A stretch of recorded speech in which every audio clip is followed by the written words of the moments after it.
Hello and welcome back to India unveiled. और आज हम बात करेंगे इंडिया की ऑयल डिपेंडेंसी के बारे में, जो दिखने में सिंपल लगती है लेकिन अंदर ही अंदर पूरी इकोनॉमी को शेप करती है। ये सिर्फ पेट्रोल और डीजल की बात नहीं है, बल्कि एक ऐसे सिस्टम की बात है जहां भारत की ग्रोथ ग्लोबल ऑयल मार्केट के डिसीजंस पर डिपेंड करती है। तो चलिए समझते हैं एक ऐसे इकोनॉमिक रिस्क को जो साइलेंट है लेकिन बहुत पावरफुल है।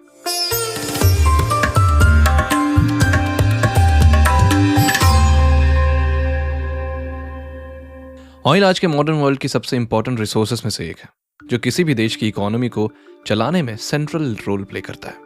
यह सिर्फ एक फ्यूल नहीं है, बल्कि एक ऐसा एनर्जी सोर्स है जो ट्रांसपोर्ट, इंडस्ट्रीज, एग्रीकल्चर, एविएशन और मैन्युफैक्चरिंग जैसे हर मेजर सेक्टर को डायरेक्टली या इनडायरेक्टली पावर करता है। इंडिया जैसे फास्ट ग्रोइंग देश इस रिसोर्स पर बहुत ज़्यादा डिपेंडेंट है और इसी वजह से ऑयल को इकोनॉमी का इनविजिबल बैकबोन कहा जाता है। इनविजिबल बैकबोन का मतलब यह है कि ऑयल हमें सीधे दिखाई नहीं देती, लेकिन हर इकोनॉमिक एक्टिविटी के पीछे इसका कंट्रीब्यूशन होता है। जब भी कोई ट्रक्स किसी भी तरह के गुड्स को लेकर एक सिटी से दूसरे सिटी तक जाते हैं, जब कोई प्लेन फ्लाइट करता है, जब मेट्रो ट्रेन चलती है या जब फैक्ट्री प्रोडक्शन करती है, तो उसके पीछे डीजल, पेट्रोल या क्रूड ऑयल बेस्ड एनर्जी का यूज होता है। इसलिए ऑयल इकोनॉमी का एक साइलेंट ड्राइवर है जो हर सेक्टर को कंटिन्यूअसली सपोर्ट करता है। इंडिया दुनिया का टॉप ऑयल कंज्यूमिंग कंट्रीज में से एक है, लेकिन अपनी टोटल रिक्वायरमेंट का बहुत छोटा हिस्सा ही खुद प्रोड्यूस करता है। इस वजह से इंडिया को लार्ज स्केल पर क्रूड ऑयल इंपोर्ट करना पड़ता है और ग्लोबल मार्केट पर डिपेंड रहना पड़ता है। ये डिपेंडेंसी इंडिया के लिए एक स्ट्रैटेजिक वल्नरेबिलिटी क्रिएट करती है, क्योंकि ऑयल के प्राइसेस इंडिया कंट्रोल नहीं करता, बल्कि इंटरनेशनल सप्लाई, डिमांड, जियोपॉलिटिक्स और ऑर्गेनाइजेशन जैसे OPEC डिसाइड करते हैं। OPEC का मतलब है organisation of Arab petroleum exporting countries. जब ग्लोबल ऑयल प्राइसेस इंक्रीज होते हैं तो इंडिया की इकोनॉमी पर सीधा प्रेशर पड़ता है। ट्रांसपोर्ट कॉस्ट बढ़ जाती है, फूड सप्लाई चेन महंगा हो जाता है और इन्फ्लेशन ओवरऑल इकोनॉमी में स्प्रेड हो जाता है। इसका इम्पैक्ट सिर्फ कंपनीज तक लिमिटेड नहीं रहती, बल्कि आम आदमी तक पहुंचता है, चाहे वो फ्यूल भरवा रहा हो या डेली एसेंशियल गुड्स खरीद रहा हो। ऑयल इंपोर्ट करने के लिए इंडिया को US डॉलर में पेमेंट करना पड़ता है, जिससे रुपये पर प्रेशर आता है और ट्रेड डेफिसिट भी बढ़ता है। ये फैक्टर्स मिलकर ऑयल डिपेंडेंसी को एक सिंपल एनर्जी इश्यू से बढ़ाकर एक सीरियस मैक्रो इकोनॉमिक चैलेंज बना देता है, जो इंडिया की लॉन्ग टर्म ग्रोथ और फाइनेंशियल स्टेबिलिटी को इन्फ्लुएंस करता है। ऑयल डिपेंडेंसी का मतलब होता है किसी देश का अपनी एनर्जी और इकोनॉमिक एक्टिविटीज के लिए पेट्रोलियम प्रोडक्ट्स पर ज्यादा निर्भर होना। जब एक कंट्री अपनी टोटल ऑयल रिक्वायरमेंट का बड़ा हिस्सा इंपोर्ट करती है, तो उससे ऑयल डिपेंडेंट इकोनॉमी कहा जाता है। सिंपल शब्दों में कहें, अगर देश की इकोनॉमी चलाने के लिए बाहर से आने वाले ऑयल जरूरी हो जाए, तो वही ऑयल डिपेंडेंसी है। ऑयल डिपेंडेंसी सिर्फ एनर्जी का इशू नहीं, बल्कि एक पूरा इकोनॉमिक स्ट्रक्चर होता है जो प्रोडक्शन, ट्रांसपोर्ट, ट्रेड और इन्फ्लेशन सबको इन्फ्लुएंस करता है। ऑयल का यूज सिर्फ गाड़ी चलाने तक लिमिटेड नहीं होता, बल्कि diesel, petrol, jet fuel, LPG और इंडस्ट्रियल पेट्रोलियम प्रोडक्ट्स सब इसके अंदर आते हैं। इसलिए ऑयल का इफेक्ट इकोनॉमी के हर सेक्टर में दिखता है। इंडिया जैसा देश जो रैपिडली ग्रो कर रहा है, वहां ऑयल की डिमांड बहुत हाई है, लेकिन डोमेस्टिक प्रोडक्शन लिमिटेड है। इसी वजह से इंडिया को अपनी जरूरत का मेजर हिस्सा इंपोर्ट करना पड़ता है, जैसा कि मैंने बताया। ऑयल डिपेंडेंसी का एक और इंपॉर्टेंट एस्पेक्ट करेंसी है और ट्रेड बैलेंस है। जब इंडिया ऑयल इंपोर्ट करता है तो उसे US डॉलर में पेमेंट करना पड़ता है। इससे रुपये वीक हो सकता है और ट्रेड डेफिसिट बढ़ सकता है। मतलब देश जितना कमा रहा है, उससे ज्यादा फॉरेन ऑयल पर खर्च हो रहा है। इसका डायरेक्ट इम्पैक्ट इन्फ्लेशन पर पड़ता है। जब फ्यूल महंगा होता है तो ट्रांसपोर्ट कॉस्ट बढ़ जाती है और उसका इफेक्ट हर प्रोडक्ट और सर्विस की प्राइस पर पड़ता है। इस तरह ऑयल डिपेंडेंसी एक चेन रिएक्शन क्रिएट करती है जो पूरी इकोनॉमी को अफेक्ट करता है। इसलिए इसे समझना थोड़ा पेचीदा है, क्योंकि फ्यूल सप्लाई के एंगल से एक ब्रॉड इकोनॉमिक रिस्क के रूप में इसे देखा जाता है, जो ग्रोथ, स्टेबिलिटी और नेशनल फाइनेंशियल हेल्थ को डीपली इन्फ्लुएंस करता है। इंडिया की एनर्जी डिमांड दुनिया में सबसे तेजी से बढ़ने वाली डिमांड्स में से एक है, और यह सिर्फ एक अजम्पशन नहीं, बल्कि डेटा से प्रूव होता है कि आने वाले सालों में इंडिया ग्लोबल ऑयल डिमांड का एक मेजर ड्राइवर बनने वाला है। रीसेंट रिपोर्ट्स के मुताबिक इंडिया की ऑयल डिमांड लगातार बढ़ती जा रही है। 2024 में ये लगभग 5.5 मिलियन बैरल्स पर डे थी और 2025 तक ये बढ़कर 5.7 million 5.7 million barrels per day होने का एस्टीमेट है। ये ग्रोथ सिर्फ पॉपुलेशन की वजह से नहीं, बल्कि इकोनॉमिक एक्सपेंशन, अर्बनाइजेशन और राइजिंग मिडिल क्लास की वजह से हो रहा है। इंडिया अब दुनिया का तीसरा सबसे बड़ा ऑयल कंज्यूमर बन चुका है और डिमांड की ग्रोथ चाइना से भी फास्टर रेट पर हो रही है। इसका मतलब यह है कि जैसे जैसे इंडिया डेवलप करेगा उसकी एनर्जी की ज़रूरत और भी बढ़ेगी और ऑयल उसका मेजर पार्ट बना रहेगा। एनर्जी डिमांड के पीछे कुछ मेजर ड्राइवर्स हैं। सबसे पहला ट्रांसपोर्ट सेक्टर है, जहां डीजल और पेट्रोल का कंजप्शन बहुत हाई है। रोड इंफ्रास्ट्रक्चर प्रोजेक्ट्स और व्हीकल ओनरशिप के बढ़ने से फ्यूल डिमांड कंटिन्यूसली इंक्रीज हो रही है। दूसरा इंपॉर्टेंट फैक्टर है इंडस्ट्रियल ग्रोथ। मैन्युफैक्चरिंग, पेट्रोकेमिकल्स और construction sectors oil based inputs पर डिपेंड करते हैं। एग्रीकल्चर भी एक हिडन फैक्टर है इंडिया में। इरिगेशन, ट्रैक्टर्स और हार्वेस्टिंग मशीन्स डीजल पर ही तो चलते हैं, इसलिए रूरल इकोनॉमी भी इनडायरेक्टली ऑयल डिमांड को पुश करती है। एक और इम्पॉर्टेंट बात यह है कि इंडिया की डोमेस्टिक प्रोडक्शन डिमांड के हिसाब से ग्रो नहीं कर रही, इसलिए गैप कंटिन्यूसली बढ़ रहा है और इसी वजह से इंडिया की इंपोर्ट डिपेंडेंसी 88% से भी ज्यादा हो चुकी है। ऑयल डिमांड का ये ग्रोथ एक अपॉर्चुनिटी भी है और रिस्क भी।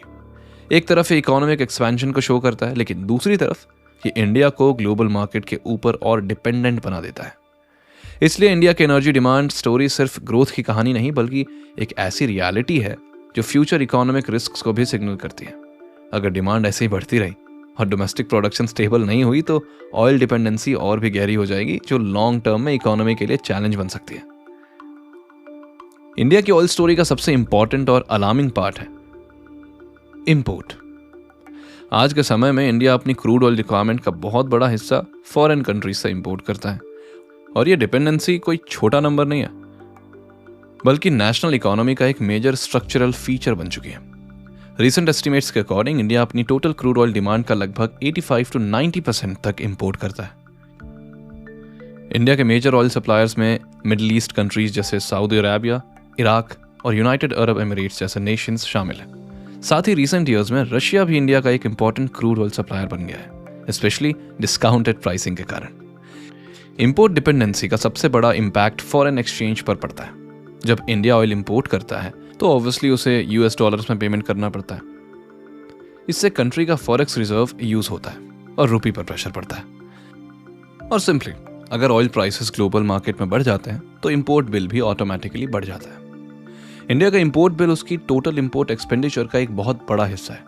कई बार ये ओवरऑल इंपोर्ट बिल का 20 से 25% तक चला जाता है। ये इम्बैलेंस ट्रेड डेफिसिट को वाइडन करता है, जिसका मतलब है कि इंडिया जितना एक्सपोर्ट करता है उससे ज्यादा इंपोर्ट पर खर्च कर रहा होता है। एक इंपॉर्टेंट एंगल ये है कि इंपोर्ट डिपेंडेंसी इंडिया को जियोपॉलिटिकल रिस्क्स के सामने वल्नरेबल बना देती है। अगर किसी रीजन में कॉन्फ्लिक्ट हो जाता है, जैसे मिडिल ईस्ट इंस्टेबिलिटी या sanctions on oil exporting countries, तो सप्लाई चेन डिस्टर्ब हो सकता है और इंडिया की एनर्जी सिक्योरिटी डायरेक्ट इंपैक्ट होती है। इसलिए इंपोर्ट डिपेंडेंसी सिर्फ एक ट्रेड नंबर नहीं, बल्कि एक स्ट्रैटेजिक वल्नरेबिलिटी है जो इंडिया की इकोनॉमिक स्टेबिलिटी, इन्फ्लेशन और करेंसी स्ट्रेंथ को डीपली इन्फ्लुएंस करती है। इंडिया अपनी ऑयल डिमांड का बड़ा हिस्सा खुद प्रोड्यूस नहीं कर पाता और इसके पीछे सिर्फ एक रीजन नहीं, बल्कि मल्टीपल स्ट्रक्चरल और जियोलॉजिकल लिमिटेशंस हैं। सबसे पहला और इंपॉर्टेंट रीजन है limited crude oil reserves. India के पास ऑयल रिजर्व्स हैं, लेकिन वो ग्लोबल स्टैंडर्ड्स के कंपैरिजन में काफ़ी छोटे हैं और जो रिजर्व्स अवेलेबल हैं वो भी इजीली एक्सट्रैक्टेबल नहीं होते। इंडिया के मेजर ऑयल प्रोड्यूसिंग रीजन जैसे मुंबई, हाई असम और गुजरात फील्ड्स डेकेड्स पुराने हैं और इनका प्रोडक्शन नेचुरल डिक्लाइन फेज में है। इसका मतलब ये है कि जहां से पहले ज़्यादा ऑयल मिलता था वहां अब आउटपुट ग्रेजुअली कम हो रहा है। इस डिक्लाइन को रिप्लेस करने के लिए नए लार्ज स्केल डिस्कवरीज उतनी स्पीड से नहीं हो रही। दूसरा मेजर रीजन है एक्सप्लोरेशन चैलेंजेस। ऑयल एक्सप्लोरेशन एक हाई रिस्क और हाई इन्वेस्टमेंट प्रोसेस होता है। डीप सी ड्रिलिंग और ऑफशोर एक्सट्रैक्शन के लिए एडवांस टेक्नोलॉजी और ह्यूज कैपिटल की जरूरत होती है। इंडिया में एक्सप्लोरेशन एक्टिविटी रिलेटिवली स्लो हो रही है और रेगुलेटरी डिलेज भी एक बैरियर बन जाते हैं। थर्ड रीजन है जियोलॉजिकल अनसर्टेनिटी। इंडिया का सेडिमेंट्री बेसिन स्ट्रक्चर ऐसा है जहां कमर्शियली वायबल ऑयल फील्ड्स कम मिलते हैं। इस वजह से डोमेस्टिक प्रोडक्शन डिमांड के प्रोपोर्शन में ग्रो नहीं कर पाता। एक और इंपॉर्टेंट फैक्टर है राइजिंग डिमांड और स्टैग्नेंट सप्लाई का गैप। इंडिया की इकोनॉमी और पॉपुलेशन दोनों रैपिडली ग्रो कर रहे हैं, जिसके साथ एनर्जी डिमांड भी बढ़ रही है, लेकिन डोमेस्टिक प्रोडक्शन उस पेस को मैच नहीं कर पा रहा। इस इम्बैलेंस की वजह से इंपोर्ट डिपेंडेंसी कंटिन्यूसली इंक्रीज होती जा रही है। इंडियन गवर्नमेंट ने एक्सप्लोरेशन बढ़ाने के लिए ओपन एकरेज लाइसेंसिंग पॉलिसी जैसे रिफॉर्म्स इंट्रोड्यूस किए हैं, लेकिन उनका इम्पैक्ट अभी लॉन्ग टर्म में दिखने वाला है। शॉर्ट टर्म में इंडिया को इंपोर्ट पर ही रिलाई करना पड़ेगा। रिफाइनिंग कैपेबिलिटी इंडिया की स्ट्रांग है, लेकिन क्रूड ऑयल प्रोडक्शन वीक है। इसका मतलब इंडिया ऑयल रिफाइन तो कर सकता है, लेकिन रॉ ऑयल बाहर से ही लाना पड़ता है। ये स्ट्रक्चरल इम्बैलेंस इंडिया को एनर्जी सेल्फ सफिशिएंसी से दूर रख रहा है। इसलिए इंडिया अपनी ऑयल डिमांड को डोमेस्टिकली मीट नहीं कर पाता, क्योंकि यह सिर्फ डिमांड का इशू नहीं है, बल्कि जियोलॉजी, टेक्नोलॉजी, इन्वेस्टमेंट और लॉन्ग टर्म एनर्जी प्लानिंग का कंबाइंड चैलेंज है। इंडिया की ऑयल डिपेंडेंसी को समझने के लिए ग्लोबल ऑयल मार्केट का स्ट्रक्चर समझना बहुत जरूरी है। ऑयल कोई नॉर्मल कमोडिटी नहीं, बल्कि एक ग्लोबली ट्रेडेड स्ट्रैटेजिक रिसोर्स है जिसका प्राइस सप्लाई, डिमांड, जियोपॉलिटिक्स और प्रोडक्शन कंट्रोल के कॉम्बिनेशन से डिसाइड होता है। ग्लोबल ऑयल मार्केट का बेसिक रूल सिंपल है, डिमांड बढ़ेगी तो प्राइस बढ़ेगा और सप्लाई कम होगी तो भी प्राइस बढ़ेगा। लेकिन रियलिटी इससे काफी कॉम्प्लेक्स है, क्योंकि ऑयल प्राइसेस को कंट्रोल करने में कुछ पावरफुल प्लेयर्स का रोल होता है। सबसे इंपॉर्टेंट रोल प्ले करता है OPEC, जो ऑयल प्रोड्यूसिंग कंट्रीज का ग्रुप है। यह ऑर्गेनाइजेशन प्रोडक्शन लेवल्स को कोऑर्डिनेट करके ग्लोबल सप्लाई को इन्फ्लुएंस करता है। जब OPEC प्रोडक्शन कट करता है तो ग्लोबल सप्लाई कम होती है और प्राइसेस इंक्रीज हो जाते हैं। ऑयल प्राइसिंग का एक और मेजर फैक्टर है फ्यूचर्स मार्केट ऑयल का ट्रेड। इसका ट्रेड सिर्फ फिजिकली सप्लाई पर नहीं होता, बल्कि फाइनेंशियल मार्केट्स में फ्यूचर कॉन्ट्रैक्ट्स के थ्रू भी होता है। ट्रेडर्स और इन्वेस्टर्स ऑयल प्राइसेस को स्पेकुलेशन के बेसिस पर भी मूव करते हैं, जिससे वोलेटिलिटी और बढ़ जाती है। जियोपॉलिटिकल इवेंट्स भी ऑयल प्राइसेस को हेवीली इन्फ्लुएंस करते हैं। मिडिल ईस्ट में कॉन्फ्लिक्ट, सैंक्शंस या शिपिंग रूट्स का डिस्टर्बेंस ग्लोबल सप्लाई चेन को अफेक्ट करता है। जैसा कि स्ट्रेट ऑफ हॉर्मुज जैसे चोक पॉइंट्स जहां से दुनिया का लार्ज पोर्शन ऑयल पास होता है, अगर वहां कोई डिस्रप्शन हो जाए तो ग्लोबल प्राइसेस इंस्टेंटली स्पाइक कर सकते हैं। करेंसी फैक्टर भी इंपॉर्टेंट है। ऑयल ग्लोबली US डॉलर में ट्रेड होता है, इसलिए जब डॉलर स्ट्रांग होता है तो इंपोर्टिंग कंट्रीज जैसे इंडिया के लिए ऑयल महंगा हो जाता है, even if global price stable हो। एक और इंपॉर्टेंट एस्पेक्ट है डिमांड साइड चेंजेस। जैसे चाइना, इंडिया और डेवलपिंग कंट्रीज की डिमांड बढ़ रही थी, वैसे ग्लोबल कंजप्शन पैटर्न्स चेंज हो रहे हैं। इससे लॉन्ग टर्म प्राइस प्रेशर बना रहता है। इसलिए ग्लोबल ऑयल मार्केट एक सिंपल सप्लाई चेन नहीं, बल्कि एक हाईली सेंसिटिव इंटरकनेक्टेड सिस्टम है, जहां छोटा सा जियोपॉलिटिकल और इकोनॉमिक इवेंट भी पूरी दुनिया के फ्यूल प्राइसेस को अफेक्ट कर सकता है। और इसी सिस्टम के अंदर इंडिया जैसे इंपोर्ट डिपेंडेंट कंट्रीज को प्राइस तक कंट्रोल नहीं मिलता, बल्कि सिर्फ इंपैक्ट बियर करना पड़ता है। OPEC मतलब organisation of Arab petroleum exporting countries global oil market का सबसे पावरफुल ग्रुप है, जो क्रूड ऑयल प्रोड्यूसिंग कंट्रीज का अलायंस है। इसका मेन पर्पस ऑयल प्रोडक्शन को कोऑर्डिनेट करना और मेंबर कंट्रीज के बीच पॉलिसीज डिसाइड करना होता है, जिससे ग्लोबल ऑयल सप्लाई और प्राइसेस पर डायरेक्ट इफेक्ट पड़ता है। OPEC का सबसे बड़ा पावर उसके प्रोडक्शन कंट्रोल में छुपा है। जब OPEC कंट्रीज मिलकर ऑयल प्रोडक्शन रिड्यूस करती हैं तो ग्लोबल सप्लाई कम हो जाती है और मार्केट में स्कार्सिटी क्रिएट होती है। इसका डायरेक्ट रिजल्ट होता है ऑयल प्राइसेस का बढ़ना। इसी तरह जब प्रोडक्शन इंक्रीज की जाती है तो प्राइसेस रिलेटिवली स्टेबल या कम हो सकते हैं। इस ऑर्गेनाइजेशन का इन्फ्लुएंस सिर्फ इकोनॉमिक नहीं, बल्कि जियोपॉलिटिकल भी है। मिडिल ईस्ट के कई major oil producing countries OPEC का पार्ट है, जैसे सऊदी अरेबिया और इराक। ये countries global energy supply chain में की रोल प्ले करते हैं। और सारी ऑयल डिपेंडेंट कंट्री के लिए OPEC का डिसीजन बहुत इंपॉर्टेंट होता है, क्योंकि इंडिया अपनी ऑयल रिक्वायरमेंट का मेजर हिस्सा इंपोर्ट करता है। अगर OPEC प्रोडक्शन कट करता है तो इंडिया के इंपोर्ट बिल पर सीधा असर पड़ता है और डोमेस्टिक फ्यूल प्राइसेस भी इंक्रीज हो सकते हैं। OPEC का एक और इंपॉर्टेंट एस्पेक्ट है OPEC प्लस अरेंजमेंट, जिसमें रशिया जैसे नॉन OPEC कंट्रीज भी इंक्लूड है। ये एक्सपैंडेड ग्रुप और भी ज्यादा ऑयल सप्लाई कंट्रोल करता है, जिससे ग्लोबल मार्केट में प्राइस स्टेबिलिटी या वॉलेटिलिटी दोनों क्रिएट हो सकती है, डिपेंडिंग ऑन डिसीजंस। क्रिटिक्स का मानना है कि OPEC कभी कभी आर्टिफिशियल स्कार्सिटी क्रिएट करके ऑयल प्राइसेस को हाई लेवल में मेंटेन करता है, जिससे इंपोर्टिंग कंट्रीज को इकोनॉमिक प्रेशर फेस करना पड़ता है। लेकिन OPEC के हिसाब से ये स्ट्रैटेजी मार्केट स्टेबिलिटी और मेंबर कंट्रीज की रेवेन्यू नीड्स के लिए जरूरी होती है। ऑयल प्राइसिंग और सप्लाई कंट्रोल में OPEC का रोल इतना स्ट्रांग है कि कई बार स्मॉल जियोपॉलिटिकल टेंशंस या प्रोडक्शन अनाउंसमेंट्स भी ग्लोबल मार्केट्स को इंस्टेंटली इंपैक्ट कर देते हैं। इसलिए OPEC सिर्फ एक ऑर्गेनाइजेशन नहीं, बल्कि ग्लोबल एनर्जी इकोनॉमिक्स का एक पावरफुल कंट्रोलर है, जो इनडायरेक्टली इंडिया जैसे कंट्रीज की इन्फ्लेशन ग्रोथ और करेंसी स्टेबिलिटी को इन्फ्लुएंस करता है। इंडिया की इकोनॉमी में ट्रेड डेफिसिट एक बहुत इंपॉर्टेंट और सेंसिटिव इंडिकेटर है, और इस डेफिसिट को बढ़ाने में ऑयल इंपोर्ट्स का सबसे बड़ा रोल होता है। ट्रेड डेफिसिट का सिंपल मतलब होता है जब देश इंपोर्ट्स ज़्यादा करता है, एक्सपोर्ट्स कम होते हैं, तो जो गैप बनता है वही ट्रेड डेफिसिट कहलाता है। जब ऑयल इंपोर्ट्स में US डॉलर्स का यूज होता है तो कंट्री का जो फॉरेन करेंसी है वो रिड्यूस होता है। जब इंपोर्ट बिल बढ़ता है तो रुपये पर प्रेशर पड़ता है और करेंसी वीक हो जाती है। वीक करेंसी का एक चेन रिएक्शन होता है। अगर रुपये गिरता है तो और भी इंपोर्ट्स महंगे हो जाते हैं, जिसमें ऑयल भी शामिल है। इससे इन्फ्लेशन का प्रेशर इकोनॉमी में और ज़्यादा बढ़ जाता है और आरबीआई को मॉनेटरी पॉलिसी टाइटन करनी पड़ती है। ट्रेड डेफिसिट सिर्फ एक अकाउंटिंग नंबर नहीं है, बल्कि एक मैक्रो इकोनॉमिक सिग्नल है जो बताता है कि इकोनॉमी किस लेवल तक एक्सटर्नल रिसोर्सेज पर डिपेंड कर रही है। इंडिया के केस में ऑयल इंपोर्ट्स इस डिपेंडेंसी का सबसे बड़ा ड्राइवर है। जब ऑयल के प्राइसेस बढ़ते हैं तो गवर्नमेंट को सब्सिडीज या टैक्स एडजस्टमेंट करने पड़ते हैं। इसलिए ऑयल इंपोर्ट्स इंडिया के ट्रेड डेफिसिट का सेंट्रल फैक्टर है, जो करेंसी इन्फ्लेशन और ओवरऑल इकोनॉमिक स्टेबिलिटी को डायरेक्टली इन्फ्लुएंस करता है। और ये डिपेंडेंसी इंडिया की लॉन्ग टर्म इकोनॉमिक रेजिलियंस के लिए एक सीरियस चैलेंज बन जाती है। इंडिया के ट्रेड डेफिसिट पर ऑयल इंपोर्ट्स का इंपैक्ट सिर्फ स्टैटिस्टिक्स तक लिमिटेड नहीं है, बल्कि इसका रियल इफेक्ट हर लेवल की इकोनॉमी पर दिखता है। जब क्रूड ऑयल का इंपोर्ट बिल बढ़ता है तो इसका प्रेशर सिर्फ गवर्नमेंट बैलेंस शीट पर नहीं, बल्कि बिजनेसेस और कॉमन सिटीजन्स तक पहुंचता है। ऑयल इंपोर्ट्स का सबसे डायरेक्ट इफेक्ट इन्फ्लेशन पर जाता है।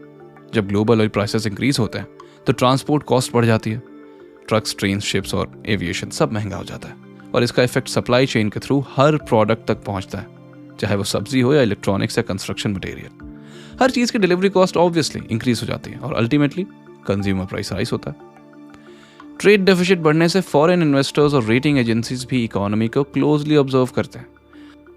अगर डेफिसिट कंटिन्यूअसली हाई रहता है तो करेंसी स्टेबिलिटी पर डाउट क्रिएट होता है। इस सिचुएशन में इंडिया की करेंसी पर प्रेशर आता है और रूपी डेप्रिसिएशन हो सकता है, जो फर्दर इंपोर्ट्स को ऑब्वियसली और महंगा बना देगा और एक विशियस साइकिल क्रिएट होता है। ऑल्सो रूपी डेप्रिसिएशन का एक चेन रिएक्शन होता है। जब रूपी गिरता है तो सिर्फ ऑयल इंपोर्ट्स ही नहीं, बल्कि सारे इंपोर्ट्स महंगे हो जाते हैं, जैसे इलेक्ट्रॉनिक्स, मशीनरीज और रॉ मटेरियल्स। इससे मैन्युफैक्चरिंग कॉस्ट बढ़ जाती है और इन्फ्लेशन इकोनॉमी में स्प्रेड हो जाता है। इंडिया के सेंट्रल बैंक यानी आरबीआई को इस सिचुएशन को मैनेज करने के लिए इंटरवेंशन करना ही पड़ता है। कभी कभी RBI foreign exchange reserves use करके रूपी को स्टेबलाइज करने की कोशिश करता है, लेकिन लॉन्ग टर्म सोल्यूशन तभी पॉसिबल होता है जब इंपोर्ट डिपेंडेंसी कम हो।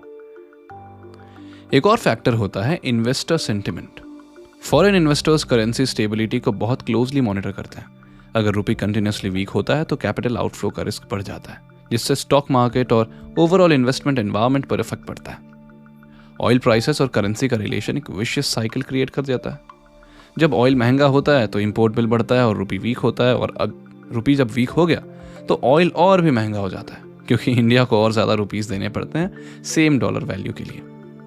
इसलिए ऑयल डिपेंडेंसी सिर्फ एनर्जी इशू नहीं, बल्कि करेंसी स्टेबिलिटी का भी मेजर डिटर्मिनेंट है, जो इंडिया की इन्फ्लेशन, ग्रोथ और फाइनेंशियल कॉन्फिडेंस को डीपली इन्फ्लुएंस करता है। ऑल्सो इंडिया की इकोनॉमी में इन्फ्लेशन और ऑयल प्राइसेस का कनेक्शन बहुत डायरेक्ट और पावरफुल है। ऑयल को एक इनपुट कॉस्ट मल्टीप्लायर माना जाता है, क्योंकि यह सिर्फ एक प्रोडक्ट नहीं बल्कि पूरी सप्लाई चेन को अफेक्ट करता है। जब भी क्रूड या फ्यूल के प्राइसेस बढ़ते हैं तो उसका इम्पैक्ट हर सेक्टर में स्लोली स्प्रेड हो जाता है, जैसा कि हमने पहले डिस्कस किया। एक बहुत ही मेजर फैक्टर है एक्सपेक्टेशंस का। जब लोग देखते हैं कि फ्यूल प्राइसेस बढ़ रहे हैं तो बिजनेसेस और कंज्यूमर्स दोनों फ्यूचर इन्फ्लेशन एक्सपेक्ट करते हैं, और इससे वेज डिमांड्स और प्राइस एडजस्टमेंट और भी फास्ट हो जाती है, जो इन्फ्लेशन को और एक्सेलरेट कर देता है।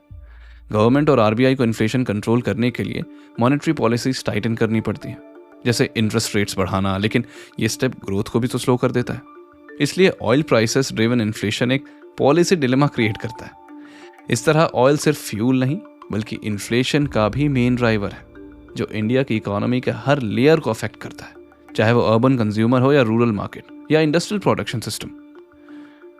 ऑल्सो अगर देखा जाए तो ट्रक लॉजिस्टिक्स इंडिया का सप्लाई चेन का बैकबोन है, क्योंकि लगभग हर प्रोडक्ट फैक्ट्री से मार्केट तक ट्रक के थ्रू जाता है। और जब डीजल के प्राइसेस बढ़ते हैं तो ट्रांसपोर्टेशन कॉस्ट डायरेक्टली इंक्रीज हो जाती है, और इसका इफेक्ट पूरी सप्लाई चेन पर पड़ता है, चाहे वो एग्रीकल्चर प्रोडक्शन हो या इंडस्ट्रियल गुड्स या ई कॉमर्स डिलीवरी, सब कुछ महंगा हो जाता है। रेलवेज और एविएशन भी ऑयल से इनडायरेक्टली लिंक्ड है। रेलवेज अब इलेक्ट्रिफिकेशन की तरफ बढ़ गया है, लेकिन अभी भी डीजल लोकोमोटिव्स का यूज कुछ रूट्स पर होता है। एविएशन सेक्टर तो कंप्लीटली जेट फ्यूल पर डिपेंड करता है। जब क्रूड ऑयल प्राइसेस इंक्रीज होते हैं तो एयर टिकट्स भी महंगी हो जाती है, जिसका इम्पैक्ट टूरिज्म और बिजनेस ट्रैवल पर भी पड़ता है। ऑल्सो अगर हम बात करें इलेक्ट्रिसिटी जनरेशन की, तो उसमें भी मशीन्स में फ्यूल लगता ही लगता है। अर्बन ट्रांसपोर्ट भी ऑयल डिपेंडेंसी का बड़ा एग्जाम्पल है। Private vehicles, scooters, cars, buses सब पेट्रोल और डीजल पर चलती हैं। इंडिया में राइजिंग मिडिल क्लास के साथ व्हीकल ओनरशिप कंटिन्यूसली बढ़ रही है, जिससे फ्यूल डिमांड और भी इंक्रीज हो रही है।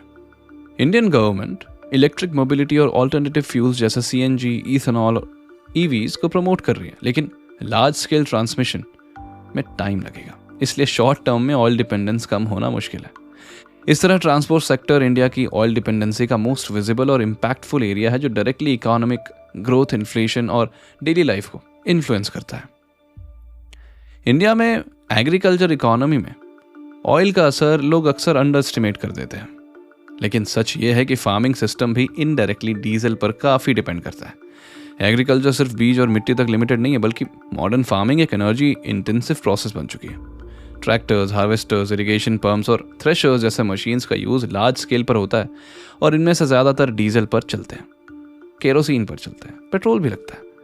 तो जब डीजल के प्राइसेस बढ़ते हैं तो सीधा इम्पैक्ट किसानों के कॉस्ट ऑफ कल्टीवेशन पर पड़ता है। इससे फार्मिंग महंगी हो जाती है और प्रॉफिट मार्जिन कम हो जाता है। इरिगेशन एक और इम्पॉर्टेंट फैक्टर है इंडिया के कई रीजन्स में।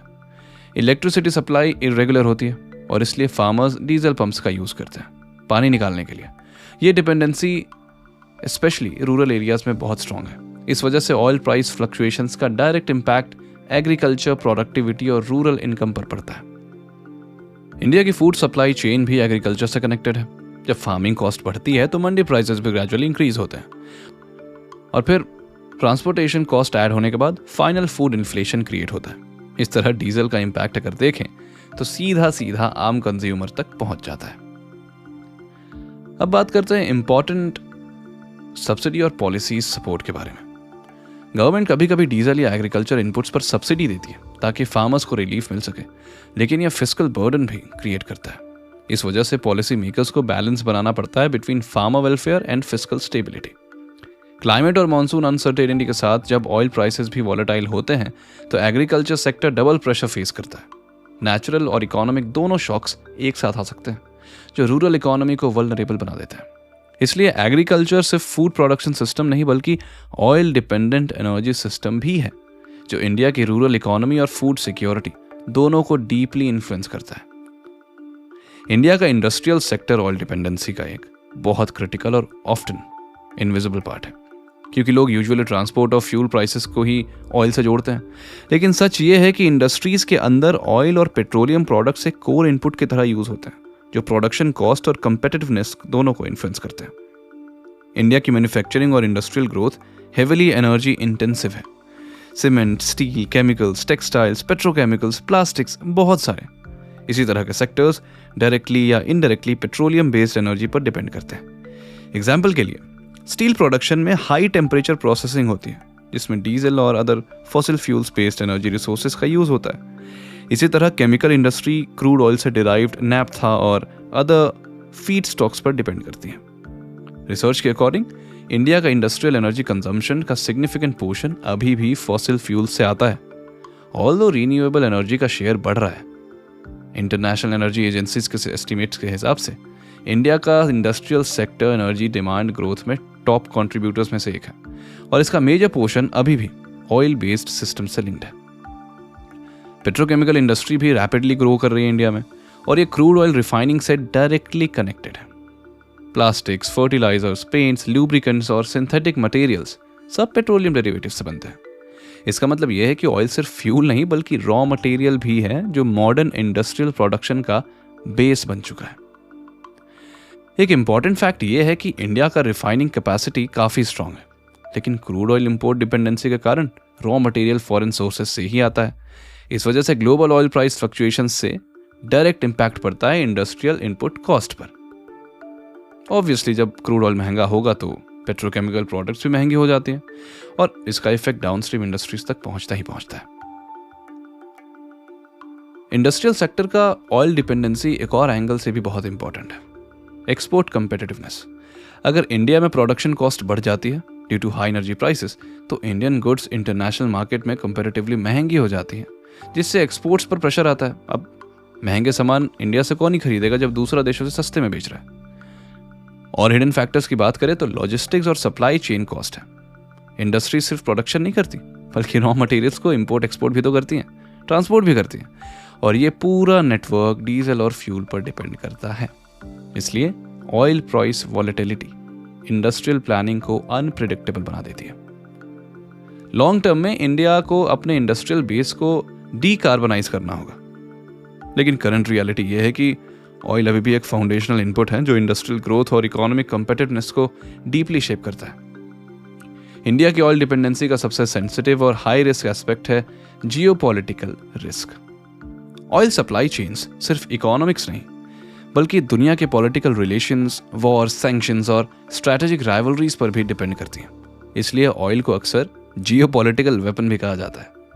ग्लोबल क्रूड ऑयल सप्लाई का large portion politically sensitive region से आता है, स्पेशली मिडिल ईस्ट, जहाँ सऊदी अरेबिया, इराक और ईरान जैसे कंट्रीज की प्रोड्यूसर्स हैं। ये रीजन हिस्टोरिकली अनस्टेबल रहा है, जहाँ वॉर्स, पॉलिटिकल टेंशंस और रीजनल कॉन्फ्लिक्ट सप्लाई चेन्स को डिस्टर्ब करते हैं। एक major geopolitical choke point strait of Hormuz है, जहाँ से दुनिया का लगभग 20% ऑयल ट्रेड पास होता है। अगर यहाँ कोई कॉन्फ्लिक्ट या ब्लॉकेज होता है तो global oil prices instantly spike कर जाते हैं और इंपोर्टिंग कंट्रीज जैसे इंडिया, चाइना, इन पर डायरेक्ट इन्फ्लेशनरी प्रेशर पड़ता है। रिसेंट ईयर्स में रशिया यूक्रेन कॉन्फ्लिक्ट के बाद ग्लोबल एनर्जी मार्केट और भी वॉलेटाइल हो गया। रशिया पर सैंक्शंस लगने के बाद ऑयल ट्रेड रूट्स शिफ्ट हुए हैं और इंडिया ने डिस्काउंटेड रशियन क्रूड इंपोर्ट्स बढ़ाए। ये एग्जाम्पल दिखाता है कि जियोपॉलिटिकल चेंजेस का डायरेक्ट इम्पैक्ट इंडिया की एनर्जी सोर्सिंग स्ट्रैटेजी पर पड़ता है। रिसर्च के अकॉर्डिंग इंटरनेशनल एनर्जी एजेंसी और ग्लोबल ट्रेड एनालिस्ट्स ये मानते हैं कि oil supply disruptions historically recession और इन्फ्लेशन ट्रिगर्स बन चुके हैं। 1973 ऑयल क्राइसिस एक क्लासिक एग्जाम्पल है, जहां मिडिल ईस्ट कॉन्फ्लिक्ट और ओपेक ऑयल एम्बार्गो ने ग्लोबल इकोनॉमी को शॉक दे दिया था। और इंडिया के लिए तो ये रिस्क और भी सिग्निफिकेंट है, क्योंकि इंडिया अपनी ऑयल डिमांड का मेजॉरिटी इंपोर्ट करता है। इसका मतलब है कि किसी भी इंटरनेशनल क्राइसिस का डायरेक्ट ट्रांसमिशन इंडियन इकोनॉमी तक होता है बिना किसी बफर के। शिपिंग रूट्स भी जियोपॉलिटिकल रिस्क का पार्ट है। ऑयल टैंकर्स का मूवमेंट सी लेन्स पर डिपेंड करता है, जैसे इंडियन ओशन, अरेबियन सी और साउथ चाइना सी अगर पायरेसी, सैंक्शंस या नेवल टेंशंस में पड़ते हैं तो सप्लाई चेन डिले या कॉस्ट इंक्रीज हो जाता है। एक और इंपॉर्टेंट फैक्टर एनर्जी अलायंसेस हैं। कंट्रीज अपनी ऑयल डिप्लोमेसी के थ्रू पॉलिटिकल इन्फ्लुएंस क्रिएट करती हैं। ओपेक प्लस डिसीजंस और बायलैटरल ऑयल डील्स इंडिया के इंपोर्ट स्ट्रैटेजी को डायरेक्टली शेप करते हैं। इसलिए जियोपॉलिटिकल रिस्क और ऑयल डिपेंडेंसी का सबसे अनप्रेडिक्टेबल एस्पेक्ट है, जो प्राइसेस, सप्लाई और इकोनॉमिक स्टेबिलिटी तीनों को एक साथ अफेक्ट करता है। और इनका इंडिया जैसे इंपोर्ट डिपेंडेंट कंट्री के लिए ये एक कंटिन्यूअस स्ट्रैटेजिक चैलेंज बन जाता है। इंडिया की ऑयल डिपेंडेंसी स्टोरी में रीसेंट ईयर्स का सबसे बड़ा स्ट्रक्चरल चेंज रशिया के साथ ऑयल ट्रेड का रैपिड एक्सपेंशन है। यह शिफ्ट ग्लोबल जियोपॉलिटिक्स और सैंक्शंस ड्रिवन एनर्जी मार्केट का डायरेक्ट रिजल्ट है, जो 2022 के बाद और तेज हो गया।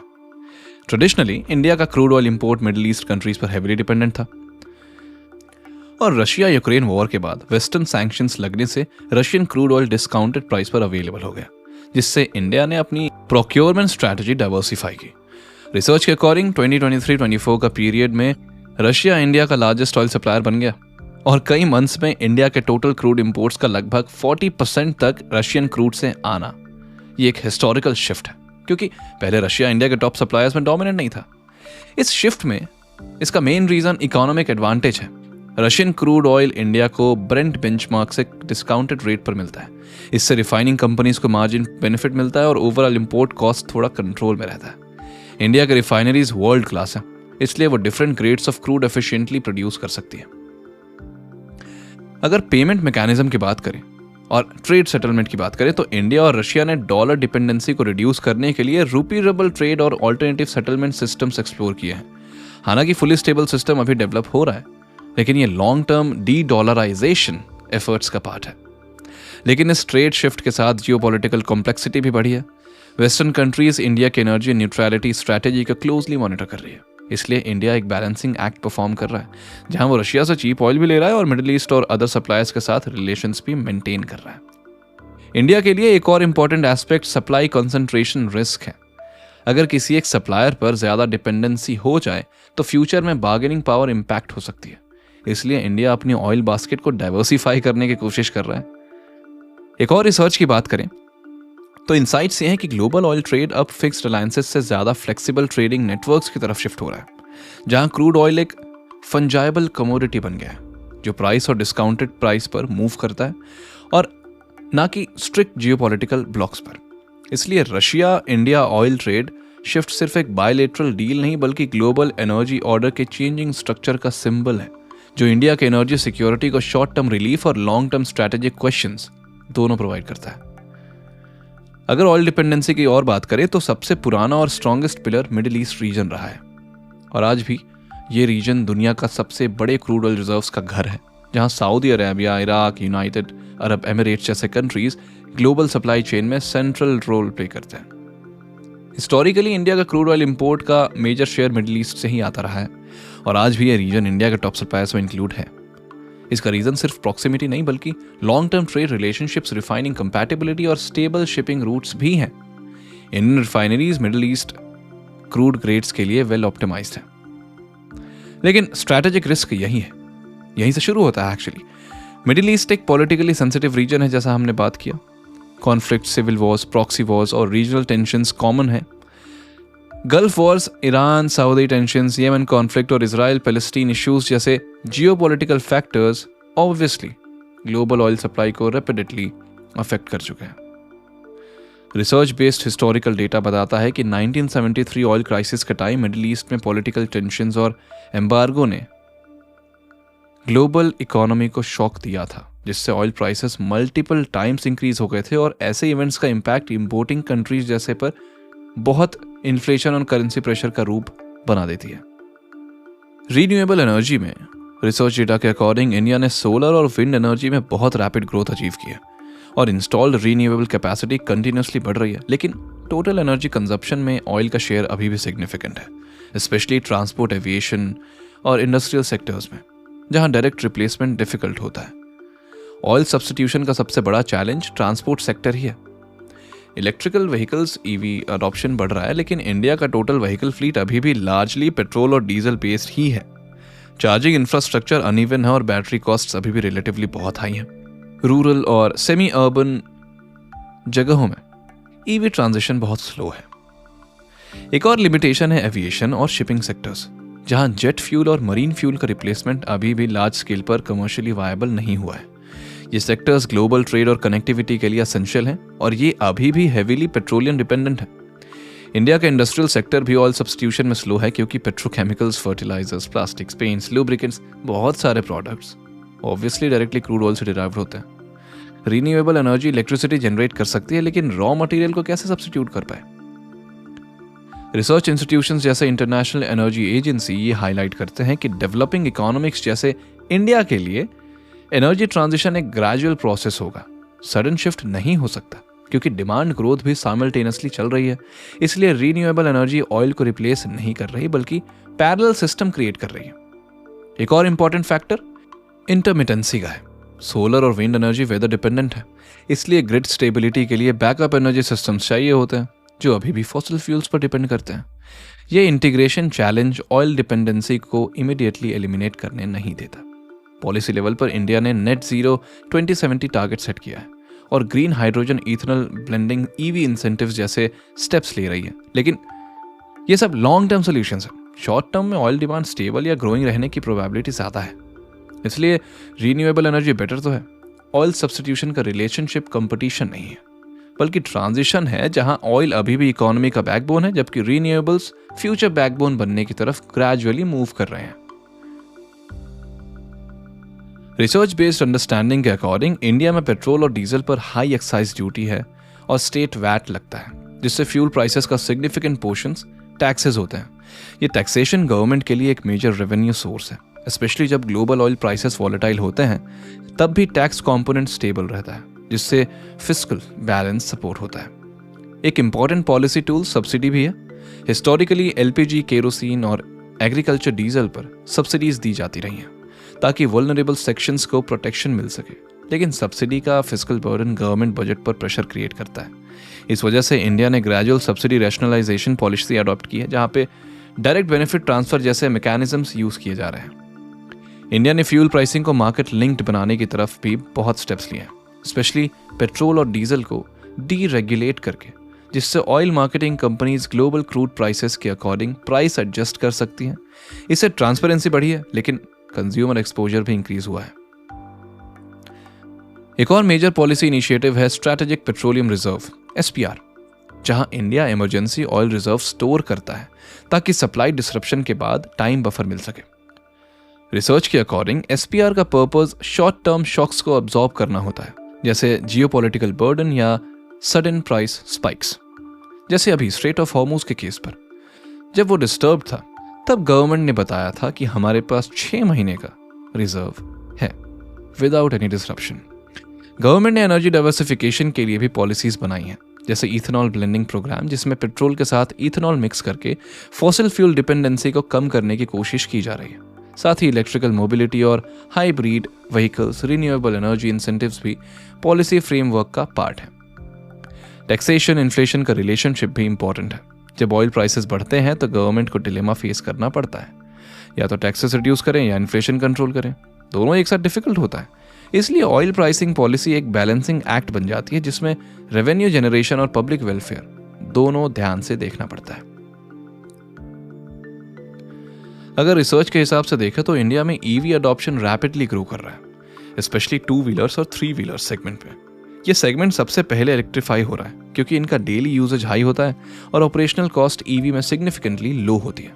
लेकिन ओवरऑल व्हीकल फ्लीट का मेजर पोर्शन अभी भी इंटरनल कंबशन इंजन पर बेस्ड है। इंडिया का EV इकोसिस्टम भी डेवलपिंग स्टेज में ही है। चार्जिंग इंफ्रास्ट्रक्चर का एक्सपेंशन हो रहा है, लेकिन मेट्रो सिटीज के बाहर अभी भी लिमिटेड कवरेज है। रूरल और सेमी अर्बन एरियाज में चार्जिंग स्टेशंस की अवेलेबिलिटी एक मेजर चैलेंज है, जिससे रेंज एंग्जाइटी का इशू क्रिएट होता है। एक इंपॉर्टेंट रिसर्च इंसाइट ये है कि EV अडॉप्शन का सक्सेस सिर्फ व्हीकल्स पर नहीं बल्कि इलेक्ट्रिसिटी जनरेशन मिक्स पर भी डिपेंड करता है। अगर इलेक्ट्रिसिटी कोल बेस्ड है तो कार्बन रिडक्शन लिमिटेड होता है। इसलिए इंडिया रीन्यूएबल एनर्जी कैपेसिटी को भी पैरेलली एक्सपैंड कर रहा है ताकि EV इकोसिस्टम सस्टेनेबल बना सके। अगर EV की बात करें तो बैटरी कॉस्ट एक मेजर फैक्टर है। लिथियम आयन बैटरीज अभी भी एक्सपेंसिव है और इंडिया का रॉ मटेरियल इंपोर्ट डिपेंडेंसी भी हाई है। Global supply chain specially lithium, cobalt और निकल पर इंडिया लार्जली डिपेंडेंट है, जिससे EV इकोसिस्टम भी इनडायरेक्टली ग्लोबल जियोपॉलिटिक्स से कनेक्टेड हो जाता है। तो जो केस ऑयल का है, सेम केस EV का है। गवर्नमेंट पॉलिसीज जैसे FAME, faster adoption and manufacturing of hybrid and electric vehicles, ये scheme production linked incentive PLI और स्टेट लेवल की EV सब्सिडीज अडॉप्शन को बूस्ट कर रही है। रिसर्च के अकॉर्डिंग इंडिया का EV मार्केट 2030 तक मल्टीफोल्ड ग्रो करने का प्रोजेक्शन है, लेकिन कंप्लीट रिप्लेसमेंट ऑयल का नियर फ्यूचर में अनलाइकली है। इंडिया के लिए EV ट्रांजिशन का रियल इम्पैक्ट लॉन्ग टर्म में आएगा, जहां अर्बन ट्रांसपोर्ट पहले इलेक्ट्रीफाई होगा और हैवी ट्रांसपोर्ट, एविएशन और शिपिंग अभी भी ऑयल डिपेंडेंट रहेंगे। इसलिए इलेक्ट्रिक मोबिलिटी ऑयल डिपेंडेंसी को रिड्यूस करने का स्ट्रॉन्गेस्ट टूल है। लेकिन यह ट्रांजिशन स्लो फेस्ड और इंफ्रास्ट्रक्चर ड्रिवन प्रोसेस है जो डेकेड्स तक चलने वाला है। इस तरह EV फ्यूचर इंडिया की एनर्जी स्टोरी का एक होपफुल पार्ट है, लेकिन अभी भी ऑयल इकोनॉमी का डोमिनेंट पिलर बना हुआ है। इंडिया की ऑयल डिपेंडेंसी की कहानी सिर्फ एनर्जी की कहानी नहीं है, बल्कि एक पूरी इकोनॉमिक जर्नी है जिसमें ग्रोथ, वल्नरेबिलिटी और ट्रांजिशन तीनों एक साथ चलते हैं। ऑयल ने इंडिया की डेवलपमेंट को स्पीड दी है, लेकिन उसी ने एक हिडन रिस्क भी क्रिएट किया है, जिसमें ग्लोबल मार्केट्स, जियोपॉलिटिकल टेंशंस और प्राइस शॉक्स का डायरेक्ट इम्पैक्ट इंडियन इकोनॉमी पर पड़ता है। आज की रियलिटी यह है कि ऑयल अभी भी इंडिया की इकोनॉमी का बैकबोन है। चाहे वो ट्रांसपोर्ट हो, इंडस्ट्री हो, एग्रीकल्चर हो, ट्रेड सिस्टम हो, हर सेक्टर किसी ना किसी फॉर्म में पेट्रोलियम प्रोडक्ट्स पर डिपेंड करता है। इस डिपेंडेंसी का मतलब यह है कि इंडिया की इकोनॉमिक स्टेबिलिटी पार्शियली बाहरी दुनिया के कंट्रोल में चली जाती है। लेकिन दूसरी तरफ एक ट्रांसफॉर्मेशन भी क्लियरली दिख रहा है। Renewable energy, EV adoption, ethanol blending और एनर्जी डाइवर्सिफिकेशन पॉलिसीज इंडिया को ग्रेजुअली फॉसिल फ्यूल डिपेंडेंसी से दूर ले जा रही हैं। ये शिफ्ट स्लो तो है, लेकिन डायरेक्शन क्लियर है कि फ्यूचर लेस ऑयल डिपेंडेंट होगा। सबसे बड़ा चैलेंज यही है कि ट्रांजिशन स्मूथ हो और शॉक बेस्ड ना हो। अगर ऑयल डिपेंडेंसी सडनली ब्रेक होती है तो इन्फ्लेशन, अनएम्प्लॉयमेंट और इंडस्ट्रियल स्लो डाउन जैसे रिस्क क्रिएट हो सकते हैं।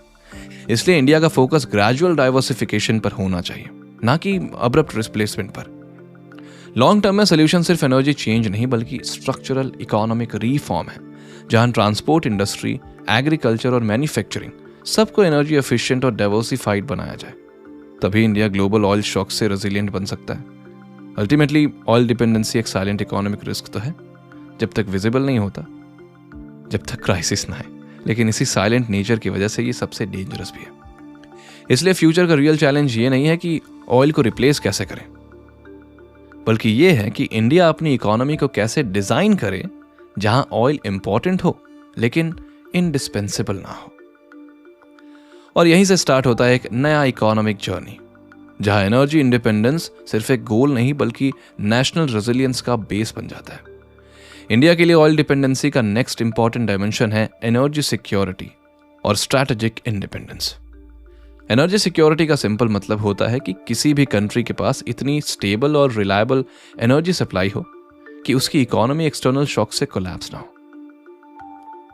और आज की रियलिटी तो यही है कि इंडिया अपनी क्रूड ऑयल रिक्वायरमेंट का मेजर हिस्सा इंपोर्ट ही करता है, तो मतलब ये स्टेबल नहीं है। एनर्जी सिक्योरिटी का सबसे बड़ा रिस्क सप्लाई कंसंट्रेशन है। जब एक कंट्री या लिमिटेड रीजन पर ज्यादा डिपेंडेंस होती है, जैसे सऊदी अरेबिया या रशिया, तो उन रीजन्स में इंस्टेबिलिटी होने पर ग्लोबल रिपल इफेक्ट क्रिएट होता है। स्ट्रैटेजिक इंडिपेंडेंस का मतलब सिर्फ ऑयल प्रोड्यूस करना नहीं होता, बल्कि अपनी एनर्जी बास्केट को डाइवर्सिफाई करना होता है। इसमें renewable energy, nuclear energy, natural gas और इलेक्ट्रिक मोबिलिटी जैसे ऑल्टरनेटिव्स इंक्लूड होते हैं। जितना डाइवर्सिफाइड एनर्जी मिक्स होगा, उतनी ही कंट्री रेजिलिएंट होंगी। रिसर्च ये बताता है कि जो कंट्रीज एनर्जी इंपोर्ट्स पर हेविली डिपेंडेंट होती हैं, उनका geopolitical bargaining power relatively weak होता है। इसलिए energy security directly national security से कनेक्टेड है। इंडिया ने स्ट्रैटेजिक पेट्रोलियम रिजर्व जैसे इनिशिएटिव स्टार्ट किए हैं, जहां emergency oil stock piles maintain किए जाते हैं ताकि शॉर्ट टर्म क्राइसिस हैंडल किया जा सके। लेकिन यह सिर्फ बफर सोल्यूशन है, परमानेंट इंडिपेंडेंस नहीं। और इंपॉर्टेंट एंगल है टेक्नोलॉजी और इनोवेशन का।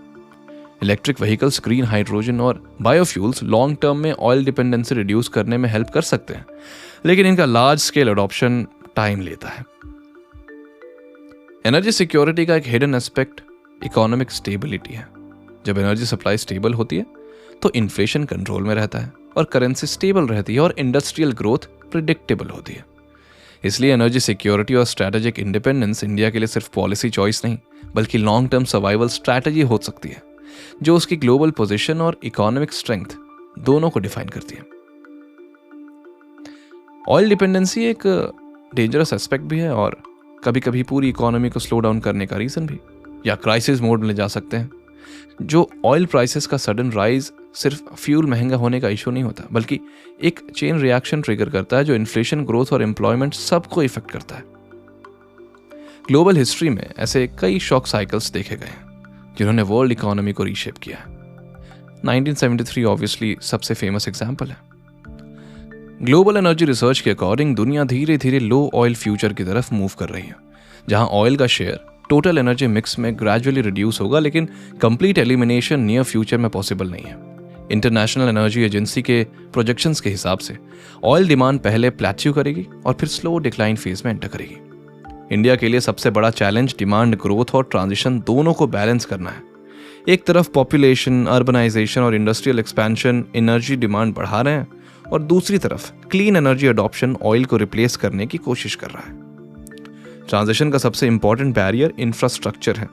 Electrical mobility, renewable integration, grid stability और स्टोरेज सिस्टम्स अभी फुल्ली डेवलप नहीं है। इसलिए ऑयल अभी भी बैकअप और बेस लोड एनर्जी के रूप में यूज होता है। रियल चैलेंज ये नहीं है कि ऑयल को कंप्लीटली एलिमिनेट कर दें, बल्कि ये है कि ऑयल डिपेंडेंसी को मैनेजेबल लेवल तक कैसे रिड्यूस किया जाए, जहां इकोनॉमी शॉक्स के अगेंस्ट रेजिलिएंट हो सके। आने वाले डेकेड्स में इंडिया का सक्सेस इसी बात पर डिपेंड करेगा कि वो अपनी एनर्जी स्ट्रैटेजी को कितना डाइवर्सिफाई, एफिशिएंट और फ्यूचर रेडी बना पाता है। इसलिए ऑयल डिपेंडेंसी को समझना सिर्फ इकोनॉमिक स्टडी नहीं, बल्कि एक वार्निंग भी है कि जो रिसोर्स आज ग्रोथ को ड्राइव कर रहा है, वही कल इनस्टेबिलिटी का सोर्स बन सकता है। और यहीं से इंडिया की रियल जर्नी स्टार्ट होती है, एक ऐसे फ्यूचर की तरफ जहां एनर्जी सिक्योर हो, स्टेबल हो और किसी एक ग्लोबल रिसोर्स पर डिपेंडेंट ना हो। ग्लोबल एनर्जी स्टडीज के अकॉर्डिंग इंडिया का एनर्जी डिमांड 2040 तक सिग्निफिकेंटली ग्रो करेगा, लेकिन उस ग्रोथ का स्ट्रक्चर चेंज होगा। ऑयल का शेयर ग्रेजुअली स्टेबल या स्लाइटली डिक्लाइन फेज में जाएगा, जबकि रीन्यूएबल एनर्जी का शेयर रैपिडली इंक्रीज होगा। इंटरनेशनल एनर्जी एजेंसी के प्रोजेक्शंस भी यही सजेस्ट करते हैं कि डेवलपिंग इकोनॉमीज में एनर्जी ट्रांजिशंस अनइवन और ग्रेजुअल होंगे। India already renewable energy expansion में वर्ल्ड लीडर्स में से एक है। सोलर, विंड और हाइड्रो प्रोजेक्ट्स रैपिडली स्केल हो रहे हैं। साथ ही न्यूक्लियर एनर्जी और ग्रीन हाइड्रोजन जैसे इमर्जिंग टेक्नोलॉजीज को भी फ्यूचर फ्यूल बास्केट में इंक्लूड किया जा रहा है। ये डाइवर्सिफिकेशन ऑयल डिपेंडेंसी को सच में रिड्यूस करने का लॉन्ग टर्म बेस क्रिएट कर रहा है। ट्रांसपोर्ट सेक्टर में भी ईवीज तो आ ही गई हैं। सीएनजी एक्सपेंशन भी है जो कि ग्रेजुअल ऑयल सब्स्टिट्यूशन को पुश कर रहे हैं। लेकिन हेवी इंडस्ट्रीज, एविएशन और शिपिंग जैसे सेक्टर्स अभी भी ऑयल पर डिपेंडेंट है, जो कि धीरे धीरे शायद नियर फ्यूचर में दूसरे ऑल्टरनेटिव्स पर जाएंगे और इसे इम्प्रूव करेंगे। पर अगर सच बताऊं तो रियल चैलेंज इंफ्रास्ट्रक्चर और अफोर्डेबिलिटी का है। एनर्जी ट्रांजिशन चाहे कितना भी हो, वो तभी सक्सेसफुल होगा जब क्लीन एनर्जी रिलायबल, चीप और वाइडली एक्सेसिबल हो पाएगी, स्पेशली रूरल और इंडस्ट्रियल सेक्टर्स में। क्योंकि main Indian audience, main Indian public आज भी मिडिल क्लास लेवल, रूरल और इंडस्ट्रीज में ही सर्वाइव कर रही है, और इंडस्ट्रीज से ही सारी चीजें अफेक्ट भी होती हैं। जियोपॉलिटिकल और इकोनॉमिक फैक्टर्स भी ट्रांजिशन को शेप करेंगे, क्योंकि ग्लोबल ऑयल मार्केट अभी भी पावरफुल है और एनर्जी एक्सपोर्टिंग कंट्रीज का इन्फ्लुएंस कंटिन्यू रहेगा। अल्टीमेटली इंडिया का एनर्जी फ्यूचर एक बैलेंस्ड मिक्स होगा, जहां ऑयल कंप्लीटली डिसअपीयर नहीं होगी, लेकिन उसका डोमिनेंस ग्रेजुअली रिड्यूस होगा और रीन्यूएबल एनर्जी एक डोमिनेंट फोर्स बनने की तरफ होगा। इसलिए इंडिया का एनर्जी इंडिपेंडेंस रोड मैप एक डेस्टिनेशन नहीं, बल्कि एक कंटिन्यूअस एवोल्यूशन है, जहां स्टेबिलिटी, इनोवेशन और सस्टेनेबिलिटी साथ साथ चलने चाहिए। ये समझने के बाद एक बात तो क्लियर हो जाती है कि ऑयल सिर्फ एक फ्यूल नहीं है, बल्कि एक इनविजिबल इकोनॉमिक पावर है जो पूरी इकोनॉमी को कंट्रोल और इन्फ्लुएंस करता है। इसका सबसे बड़ा रिस्क ये है कि ये एक साइलेंट सिस्टम है। जब तक ग्लोबल प्राइसेस स्टेबल रहते हैं तब तक इकोनॉमी नॉर्मल लगती है, लेकिन जैसे ही जियोपॉलिटिकल टेंशन, सप्लाई डिसरप्शन या प्राइस शॉक आता है तो पूरी इकोनॉमिक स्ट्रक्चर एक साथ हिल जाती है। इसलिए इसे साइलेंट इकोनॉमिक रिस्क कहा जाता है। लेकिन इसी के साथ एक पॉजिटिव डायरेक्शन भी है। Renewable energy, EV adoption, ethanol blending और पॉलिसी रिफॉर्म्स इंडिया को ग्रेजुअली फॉसिल फ्यूल्स डिपेंडेंसी से दूर ले जा रहे हैं। स्लो ही सही, पर ये लॉन्ग टर्म में एक मोर स्टेबल और सेल्फ रिलायंट एनर्जी सिस्टम बना देगा। अंत में ये समझना जरूरी है कि ऑयल डिपेंडेंसी सिर्फ एक एनर्जी इशू नहीं है, बल्कि एक नेशनल इकोनॉमिक सिक्योरिटी इशू है जो इंडिया के ग्रोथ, स्टेबिलिटी और फ्यूचर रेजिलियंस को डिफाइन करता है। और इसी के साथ इंडिया की रियल जर्नी स्टार्ट होती है एक ऐसे फ्यूचर की तरफ जहां एनर्जी सिक्योर हो, डाइवर्सिफाइड हो और एक ग्लोबल रिसोर्स पर फ्रेजाइल डिपेंडेंसी ना हो। तो आपके क्या ख्याल हैं इस पर? यह था मेरा take on India's oil trap, the silent economic risk. अगर आपको ये पसंद आया हो तो डेफिनेटली आप अपने फ्रेंड्स, फैमिली में इसे शेयर करें, लोगों को बताएं कि कैसे ऑयल एक इम्पॉर्टेंट फैक्टर है हर तरीके से, चाहे वो जियोपॉलिटिकल हो, चाहे वो इंडस्ट्रियल हो, इकोनॉमिक स्टेबिलिटी हो, हर कुछ में ऑयल एक साइलेंट रिस्क, एक साइलेंट वॉरियर बनकर खड़ा है जो जीत भी सकता है, हार भी सकता है। आई होप आपको ये एपिसोड पसंद आया होगा। मैं मिलता हूँ आपसे अगले एपिसोड में। Till then, take good care of your health. This is Rakesh signing off from India Unveiled. Don't forget to follow, share and explore more episodes on India Unveiled. Thank you for listening.